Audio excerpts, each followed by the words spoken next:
안녕하세요. 미디어 리터러시 생명교육입니다. 오늘은 룸카페와 청소년 성적 자기결정권에 대해서 좀 말씀을 드리려고 합니다. 지난 2월 9일에 YTN에서 룸카페 관련해서 매우 중요한 뉴스를 보도했거든요. 인터뷰를 했어요. 오늘은 그 인터뷰를 좀 깊게 읽어보겠습니다. 이 룸카페 뉴스는 대다수 언론에서 아주 그냥 뭐 대서특필하듯이 보도했어요. 룸카페에 청소년들이 출입해가지고 성관계를 하기 때문에 문제가 된다는 내용, 그 비판적인 보도가 주류를 이뤘죠. 근데 룸카페를 단속하면서 청소년들의 출입을 통제하는 게 청소년의 성적 자기결정권을 침해하는 거다. 이런 입장을 가진 청소년 단체하고 그 활동가가 있어서 YTN에서 그 활동가 한 분을 모셔서 심층 인터뷰를 했습니다. YTN에서 아주 좋은 보도를 한 것 같아요. 오늘은 이 인터뷰를 제가 정확하게 좀 읽어드리려고 해요. 도대체 청소년의 성적 자기결정권이 이게 뭔지 궁금하신 분들은 오늘 이 영상을 끝까지 시청해 주시면 좋겠습니다. 성적 자기결정권 이거 상당히 모호하고 그 개념을 쉽게 잡기 어려운 용어예요. 그런데 그 인터뷰한 활동가의 말을 들어보시면 가장 정확하게 성적 자기결정권이 뭔지를 이해할 수가 있습니다. 왜 그런가 하면 이 용어를 만들고 이 용어를 실제적으로 사용하면서 청소년들을 지도하고 있는 사람이 하는 말이기 때문에 이 사람 말이 가장 정확해요. 성적 자기결정권에 대한 어떤 개념을 이해하는 데는 이 사람 말 들어보면 뭐 거의 100% 맞습니다. 그래서 이 앵커가 먼저 논쟁점을 간략하게 설명을 해줍니다. 룸카페는 숙박업이다. 땅땅땅. 이렇게 못 박을 수는 없습니다. 기준도 모호하고요. 이게 판단이 들어가야 하는 부분이거든요. 그래서 이 논쟁으로 번집니다. 청소년 보호가 우선이냐 아니면 청소년들의 성적 자기결정권이 우선이냐. 그리고 단순한 쉼의 장소로 이용하는 청소년도 있는데 너무 매도하는 거 아니냐 이런 비판도 나오고 있습니다. 이거 정말 쉽지 않은 문제고요. 부모의 입장에서 보면 좀 마음이 복잡한 분들도 많으실 것 같습니다. 저희 함께 고민해보죠. 지금 바로 짚어보겠습니다. 예, 이렇게 간단한 설명을 마치고 룸카페 단속이 청소년 성적 자기결정권 침해라는 입장을 가진 활동가 이야기를 바로 들어보거든요. 네, 청소년 인권행동 아수나로의 장은재 활동가 모셨습니다. 어서 오십시오. 안녕하세요. 네, 룸카페에 관해서 제가 짧게 앵커 리포트를 좀 했는데 일단 청소년들하고 소통을 많이 하시잖아요. 아이들이 인지하는 룸카페는 어떤 이미지입니까? 네, 룸카페는 2013년쯤부터 생기기 시작했는데요. 제가 이제 주변에 청소년들한테 물어봤을 때는 네. 청소년들끼리 여럿이서 놀고 싶은데 마땅히 놀 곳이 없을 때 이제 룸카페 같은 경우는 텔레비전도 있고 보드게임도 있고 하다 보니까 종종 놀러 가는 곳이라고 이야기를 들었습니다. 근데 지금 보면은 굉장히 밀폐된 공간에 뭐 매트리스도 있고 쿠션도 있고 이게 그 변종이 등장했어요. 일탈 네. 장소로 쓰인다는 것도 청소년들이 알고는 있습니까? 네. 사실 우리나라에서 앞서 예. 얘기해 주신 것처럼 청소년 출입 그리고 고용이 금지된 업소가 여성가족부의 고시로 나타나 있는데요. 예. 여성가족부 고시상 밀폐된 공간이고 구획이 나뉘어져 있는 공간에 침구 등이 비치되어 있어서 예. 청소년들 간의 신체 접촉 또는 성행위가 이루어질 수 있는 곳이 청소년 출입 고용 금지 업소로 지정되어 있습니다. 예. 그런데 저희는 이제 청소년의 사실은 성적 행위 자체가 불법이 아닌데 그런 성행위가 이루어질 수 있는 가능성이 있다는 것만으로 출입을 가능하지 못하게 하는 것이 청소년의 성적 행위 자체를 범죄화하고 있는 것이다 라고 이야기하면서 애초에 법적 규칙부터 잘못되었다라고 이야기하고 있습니다. 예, 말을 좀 들어보니까 이 활동가가 가진 생각에 핵이 많이 드러나죠.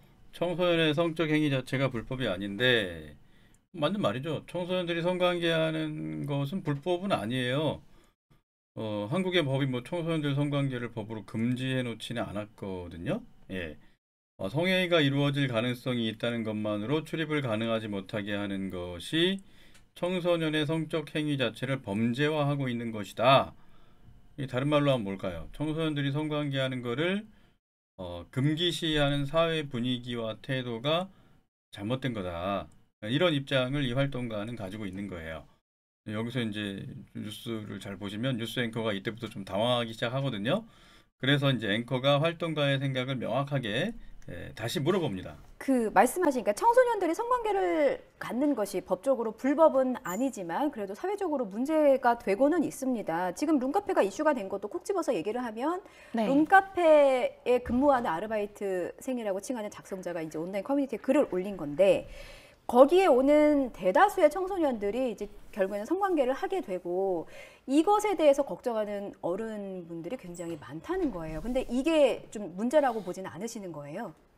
네, 청소년에게는 성적 권리가 있고 성적 권리란 청소년 누구나 자신의 폭력이라던가 어떤 차별, 억압이 없다면 자신이 원하는 상대와 성적 권리를 이룰 수 있는 것을 말합니다.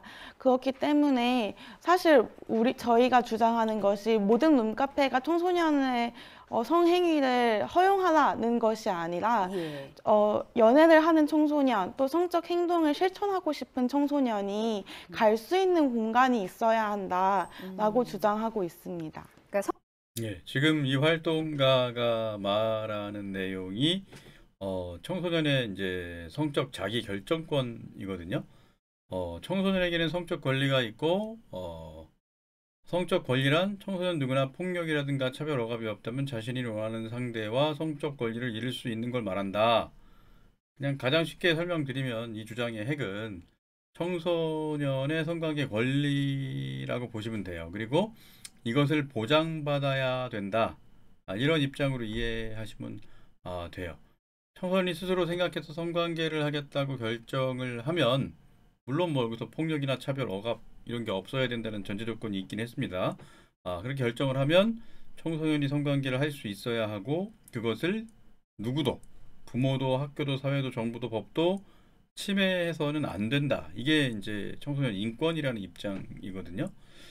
그리고 이제 좀 더 나아가서 지금 이렇게 확립된 이렇게 개념화된 청소년의 성관계 권리, 좀 어려운 말로 하면 청소년 성적 자기결정권이 보장받기 위해서는 청소년이 아무런 제한 없이 갈 수 있는 성관계 공간, 숙박시설이 필요하다라는 그런 입장인 거죠. 앵커가 저 활동가의 생각을 더 알아보려고 질문을 계속 청소년들의 던지거든요. 인권 혹은 성적 권리와 이제 맥을 좀 같이 하는 답을 해주신 것 같아요. 네. 그런데 이제 좀 성인의 입장에서 좀 반박을 해보자면 청소년은 성인이 아니잖아요. 그래서 네. 성인이 아니라 청소년이라고 네. 부르는 것이고 아직은 미성숙한 부분이 있다고 보기 때문이거든요. 네. 정신적으로나 사회적으로나 네. 경제적으로나 독립을 하지 못했기 때문입니다. 그래서 어른의 보호가 더 필요한 나이이고 네. 일종의 불미스러운 일이 발생하지 않기 위해서 혹은 아이의 청소년의 남은 인생을 좀 더 보장해주기 위해서 어른이 성인이 될 때까지는 청소년을 좀 보호해주고 좀 감쌀 필요가 있지 않느냐라는 지적도 있을 것 같습니다.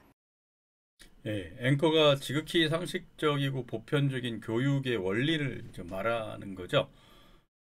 청소년 때부터 술, 담배, 섹스 시작해서 인생에 좋을 거 하나도 없잖아요.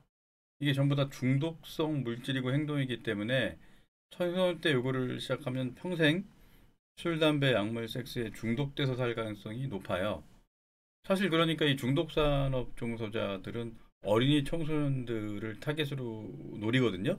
그래서 이제 부모나 사회나 교육은 어린이 청소년들을 보호해야 되는 게 맞아요. 그래서 미국이나 유럽 같은 전 세계 모든 선진국들은 술, 담배, 섹스, 약물 뭐 이런 거를 청소년 때는 최대한 하지 않도록 하는 교육을 최우선해 가지고 시킵니다. 특히 선진국일수록 청소년 첫 성관계 개념 연령을 올리기 위한 노력들을 상당히 많이 해요. 예, 정부 차원에서도 하고 교육 차원에서도 하고 미국이 대표적입니다. 예, 네덜란드가 이렇게 성교육해가지고 전 세계에서 가장 성교육에 성공했다고 평가받는 나라죠. 네덜란드 같은 경우는 성관계를 거절하는 기술을 다양한 상황을 설정해 가지고 그 상황 속에서 연습시키고 교육을 시켜요. 거절 교육이 상당히 잘 체계적으로 잘 진행되고 있는 나라가 네덜란드고 미국 성교육이에요. 그런데 이 뉴스 앵커의 이런 상식적이고 보편적인 의견에 대해서 이 활동가가 어떤 반응을 보이는지 한번 확인을 해보겠습니다. 네. 이제 많은 분들이 염려하시는 것이 예. 청소년들이 좀 불건전한 관계 또는 보호받지 못한 성관계를 가지고서 좀 임신을 하게 된다거나 예. 또 원치 않는 성폭력을 겪는 것을 우려하고 계신데요. 사실 그렇게 안전하지 못한 성관계는 예. 룸카페뿐만 아니라 어디서든 일어날 수 있고 실제로 청소년들이 룸카페가 없었을 경우에는 공공장소나 화장실, 야외 비상구 같은 곳에서 성관계를 하는 경우도 있었기 때문에 사실 근본적인 해결 방법이 있지 않는 이상 그런 문제는 계속 발생할 수밖에 없다는 의견입니다. 예. 예, 부모님들 보시면 상당히 황당하다고 생각하실 수 있는데 성문화센터라고 이름 붙인 곳 같은 데서 성교육 활동을 하고 청소년 그룹 활동 지도하는 활동가들은 거의 대다수가 저런 입장을 가지고 있어요. 저런 입장에 있다고 보시면 대체로 맞아요.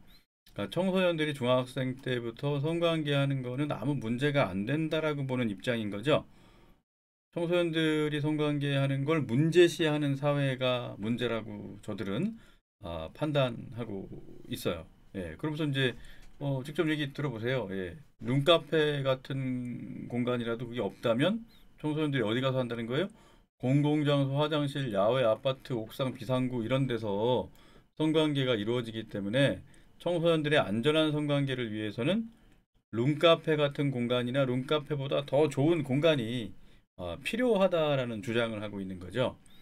그러니까 이분들은요, 중고등학교 학생들이 그 청소년 시절에는 되도록 성관계를 하지 않도록 교육하고 인도하는 데에는 별로 관심이 없습니다. 그러니까 이런 생각을 가진 활동가들이 뭐 성문화센터나 성교육 관련 기관이나 상담소에서 청소년들 대상으로 상담하거나 교육을 많이 진행해요.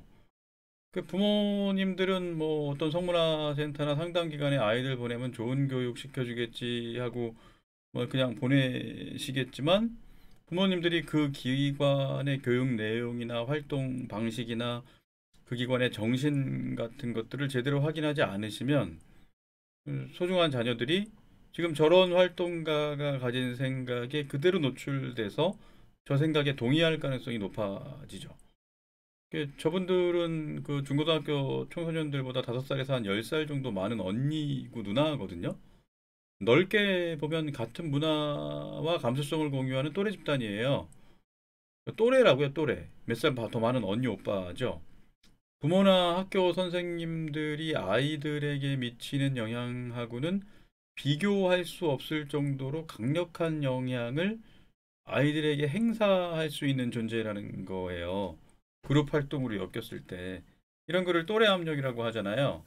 미국 같은 나라는요, 이 또래 압력을 이용해 가지고 청소년들이 담배나 약물 이런 거를 끊을 수 있는 교육을 시킵니다. 다양한 액티비티 개발해서 거기다 아이들 노출시켜서 어떤 방식으로 술이나 담배나 마약, 섹스 이런 걸 거절해야 하는가에 대한 훈련을 많이 시켜요. 또래 압력을 활용해서. 근데 우리나라는 지금 반대로 가고 있죠. 그리고 미국 같은 경우는 성관계를 하고 있는 친구들이 있으면 주변 친구들이 그거를 좀 성관계 하고 있는 친구가 성관계를 그만둘 수 있도록 설득하는 방식의 교육도 많이 시키거든요. 근데 우리는 뭐 그런 게 없어요. 예. 이런 활동가가 청소년들을 만나고 청소년 성교육을 하니까 앵커가 계속 질문을 던집니다.